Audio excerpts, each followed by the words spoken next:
O Grêmio pode estar muito perto de fazer uma mudança que boa parte da torcida pede desde o começo da temporada. E talvez o jogo contra o Bahia marque exatamente o início dessa nova fase, porque depois de tantos testes, improvisações e problemas físicos, Luiz Castro começa a dar sinais de que quer um time mais intenso, mais rápido e principalmente com mais identidade. E isso passa diretamente pela base. Nas últimas horas, um nome ganhou muita força nos bastidores do Grêmio: Luiz Eduardo. O zagueiro voltou a trabalhar normalmente após o problema físico de Balbuena e pode receber uma oportunidade gigantesca justamente num momento onde o sistema defensivo do Grêmio vem sendo debatido jogo após jogo. E aqui tem um detalhe importante: a tendência é de retorno ao esquema com 3 zagueiros. Mas calma, antes que alguém pense que isso significa um Grêmio mais defensivo, a ideia do Luiz Castro parece ser exatamente o contrário. O treinador entende que com 3 zagueiros, o time consegue atacar com mais liberdade, pressionar mais alto e dar mais sustentação para os alas avançarem. E sinceramente,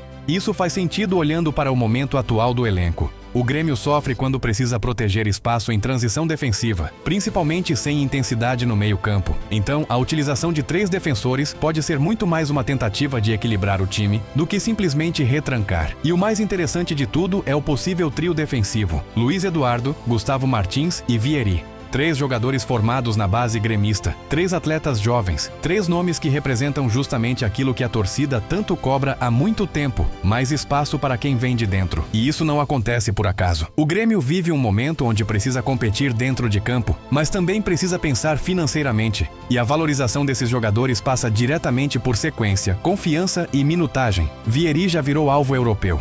Gustavo Martins ganhou espaço. E agora Luiz Eduardo pode ser o próximo da fila. Só que a defesa não é o único setor mudando, porque existe outro nome que começa a recuperar protagonismo dentro do elenco: Thiaguinho. E essa talvez seja uma das histórias mais curiosas do Grêmio em 2026. O volante começou a temporada recebendo oportunidades, parecia ganhar espaço, mas desapareceu completamente depois daquele Grenal traumático no Beira-Rio. Muita gente chegou a pensar que o jogador tinha perdido totalmente a confiança da comissão técnica. Só que o futebol muda rápido. Lesões aconteceram, desempenho de outros jogadores caiu e Thiaguinho reapareceu. E reapareceu justamente entregando algo que o Grêmio perdeu em vários momentos da temporada: intensidade. A comissão técnica entende que o time precisa de mais pressão sem bola, mais movimentação e mais competitividade no meio-campo. E Thiaguinho entrega exatamente isso. Talvez ele não seja o jogador mais técnico do elenco. Talvez ainda precise evoluir em alguns aspectos. Mas hoje ele oferece uma característica que está faltando. E quando um jogador entrega exatamente o que o treinador procura, ele sobe na hierarquia. Por isso existe uma possibilidade real dele ganhar sequência como titular.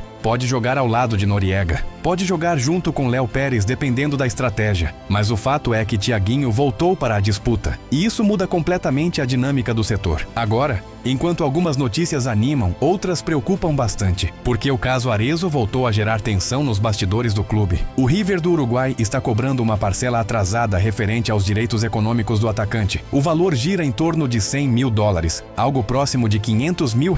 Pode parecer pouco perto dos números do futebol atual, mas o problema não é apenas financeiro. O problema é a ameaça de levar o caso para a FIFA, e se isso acontecer, o Grêmio pode correr risco de sofrer transfer ban, ou seja, ficar impedido de registrar novos jogadores. E aí a situação muda completamente de nível. O mais curioso é que existe a expectativa do Peñarol comprar Arezzo em definitivo por cerca de $4 milhões, algo próximo de R$20 milhões.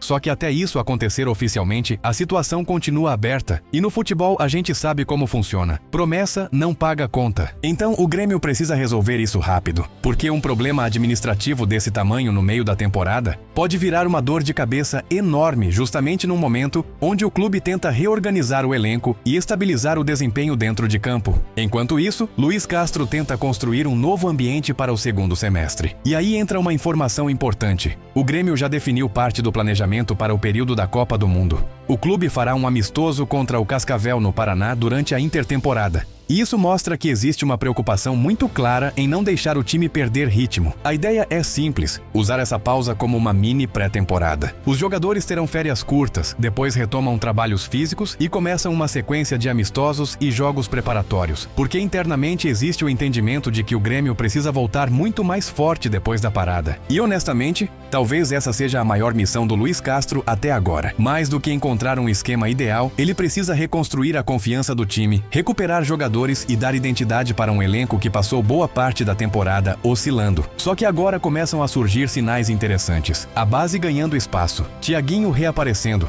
o sistema mudando, jogadores jovens recebendo oportunidades. Tudo isso aponta para um Grêmio mais intenso, mais competitivo e talvez mais conectado com aquilo que a torcida quer ver. Mas a grande pergunta é: Luiz Castro finalmente encontrou o caminho certo? Ou o Grêmio ainda está longe do time ideal?